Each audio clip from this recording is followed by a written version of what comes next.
বলেছিলাম গ্র্যাজুয়ালি আমাদের সংবিধান সংস্কার কমিশনের যে প্রস্তাবনা তারা দিয়েছেন সেটা নিয়ে আলোচনা করব। যতগুলো প্রস্তাব দিয়েছেন মোটামুটি সবকিছু নিয়ে। এর মধ্যে একটা হচ্ছে আমাদের যে নাগরিকত্ব বা জাতীয়তা, নানান রকম শব্দ আমরা বলি, এটা পাল্টানোর কথা বলেছেন। সংবিধান সংস্কার কমিশন যেটা প্রস্তাব করেছেন সেটা হচ্ছে এরকম: বাংলাদেশের নাগরিকগণ বাংলাদেশী বলে পরিচিত হবেন।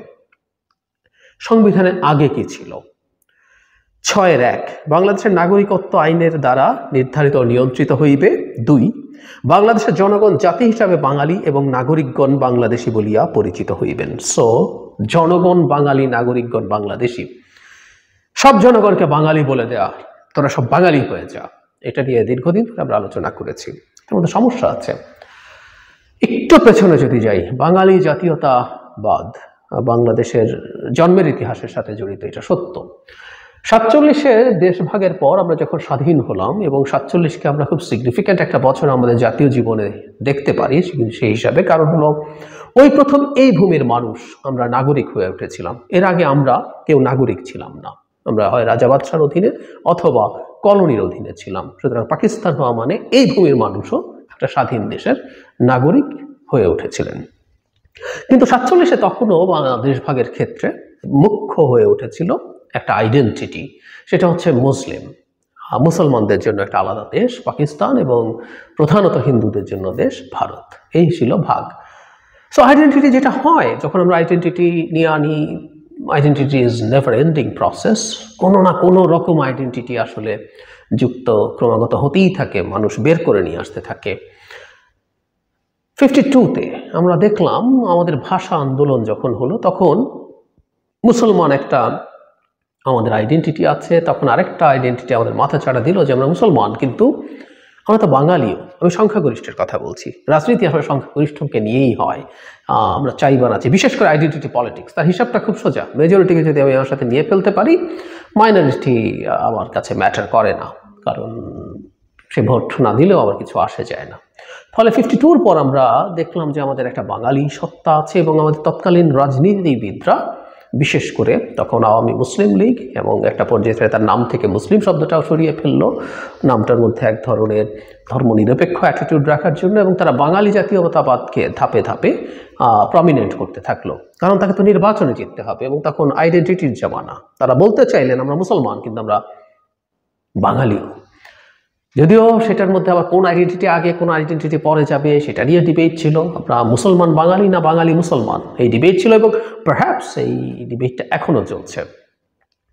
এবং পরবর্তীতে আমরা যখন স্বাধীনতার সময়টা আসে, তখন খেয়াল করব যে আমাদের বাঙালি জাতীয়তাবাদকে উস্কে দিয়ে আমাদেরকে এই পৃথক একটা ভূমি, পৃথক একটা রাষ্ট্র আমাদের লাগবে, এই আলাপ শুরু হয়েছে। যদিও পৃথক রাষ্ট্রর কথা আরও আগে আসলে যেটা ছিল সেটা হচ্ছে আমরা বাঙালিদের জন্য অন্তত যাতে তার অধিকারগুলো নিশ্চিত করতে পারি। পরে এটা যুদ্ধে গড়ালো, সেটা প্রেক্ষাপট আমরা জানি। কিন্তু ওই সময় আমরা খেয়াল করব স্লোগান ছিল যুদ্ধের সময়ও, বীর বাঙালি অস্ত্র ধরো, বাংলাদেশ স্বাধীন করো, তুমি কে আমি কে, বাঙালি বাঙালি, এই স্লোগানগুলো আসতো। ধর্ম নিয়ে বলা হচ্ছিল বাংলার বুদ্ধ, বাংলার মুসলিম, বাংলার খ্রিস্টান, আমরা সবাই বাঙালি গান হয়েছে, মানে বাঙালি আইডেন্টিটি নিয়ে আসা। এখন কথা হচ্ছে আইডেন্টিটিকে নিয়ে আসা কেন হয়? উত্তর হচ্ছে আইডেন্টিটি দিয়ে মানুষকে নিয়ন্ত্রণ করা, অর্গানাইজ করা is very easy, very easy. It's a story যে আমরা যখন একটা আইডেন্টিটির অংশ হই, ওটাই যদি বিশ্বাস করি, আমরা কেউ কাউকে চিনি না চিনি, আমরা একসাথে খুব একত্র হয়েছে। সো আইডেন্টিটিকে একত্র করে মানুষকে সংগঠিত করা, তাকে দিয়ে কোনো কিছু করানো, তাকে দিয়ে ইভেন একটা যুদ্ধ করিয়ে দেয়া অনেক সহজ একটা কাজ হয়। সেই কারণে আইডেন্টিটিকে সামনে আনা হয়েছিল এবং সেটা শর্ট টার্মে খুব ভালো কাজ করে। কিন্তু আইডেন্টিটির একটা অন্তর্গত সমস্যা আছে। আমরা যখন কোনো একটা আইডেন্টিটিকে প্রধান করে তুলি, আমরা অন্যদেরকে আদার করে ফেলি, সংখ্যা সেটা যত কমই হোক না কেন। যখন আমরা মুসলিম আইডেন্টিটিকে সামনে আনি, তখন অনিবার্যভাবে অন্য যে ধর্ম আছে সেই মানুষকে আমরা যতই তার প্রতি ইউফেমিস্টিক কথা বলি না কেন, আমরা তাদেরকে এক ধরনের নাকচ করার মতো প্রচেষ্টা আমাদের জায়গা থাকে। ঠিক একইভাবে আমরা যখন বাঙালি বলি, আমাদের এই ভূমিতে যদি আমরা মুসলিম বলি, তাহলে যে সংখ্যার মানুষকে আমরা এক্সক্লুড করি, বাঙালি বললে তার চেয়ে আরো কম সংখ্যার মানুষকে এক্সক্লুড করি, কিন্তু সংখ্যা তো একটা আছেই। আমাদের 49টা বিভিন্ন ভিন্ন জাতিসত্তার মানুষ আছেন, আমাদের উর্দুভাষী মানুষ আছেন। Percentage is not that high in total, কিন্তু আমরা এক্সক্লুড করছি। সুতরাং এই হচ্ছে প্রবলেমের জায়গা। একটা আধুনিক রাষ্ট্রে কোনো একজন নাগরিককে বাদ দিয়ে, মানে আমরা কি স্টুপিডের মতো লিখেছি যে আমাদের জনগণ বাঙালি বলিয়া পরিচিত হইবেন। কিভাবে? আমাদের একজন চাকমা, মারমা, আমাদের একজন সাঁওতাল, গারো, বা আমাদের একজন উর্দুভাষী মানুষ কিভাবে বাঙালি হলেন? কেন উনি বাঙালি হন? কিভাবে উনি কেন বাঙালি হবেন? কিন্তু আমরা এই কথাগুলো গায়ের জোরে চাপিয়ে দেওয়ার চেষ্টা করেছিলাম। আর একটা কথা মনে রাখা দরকার, যতভাবেই সম্ভব আইডেন্টিটিটাকে একটা স্টেটের আলোচনা থেকে সরিয়ে রাখা। আইডেন্টিটি এক ধরনের ইডিওলজিক্যাল আলোচনা, এটা যখন আসে তখন শর্ট টার্মে সুবিধা পাওয়া যায়, বারবার বলছি। কিন্তু সমস্যা হচ্ছে একটা আইডেন্টিটি একটা জায়গায় গিয়ে শেষ হয় না। Identity is a never ending process, কোনো না কোনোভাবে আসা যাবে। আমরা রুয়ান্ডার গণহত্যার কথা যদি বলি, রুয়ান্ডা গণহত্যায় দুটো গোষ্ঠী, রুয়ান্ডায় বসবাস করা দুটো গোষ্ঠী পরস্পরের বিরুদ্ধে লেগে গেল, এবং সবচেয়ে কম সময়ে সবচেয়ে বেশি হত্যাকাণ্ড পৃথিবীর ইতিহাসে এই একটা গণহত্যায় হয়েছিল। 3 মাসের মধ্যে 8 থেকে 10 লাখ মানুষ, হুটু এবং টুটসিরা পরস্পরকে হত্যা করেছিল। মজার ব্যাপার হচ্ছে উভয়ই ব্ল্যাক, হুটু টুটসির কেউই মানে হোয়াইট ব্ল্যাক না, দুজনই ব্ল্যাক, দুজনই একই ধর্ম, খ্রিস্টানিটি, কিন্তু তাদের মধ্যে কিন্তু এথনিক ডিফারেন্স ছিল। তাদের ফিজিওলজিক্যালি সেটা বোঝা যেত। হুটুরা একটু লম্বা, তাদের নাক একটু খাড়া, টুটসিরা একটু লম্বা, তাদের নাক একটু খাড়া, এবং হুটুরা একটু শর্ট এবং বেটে।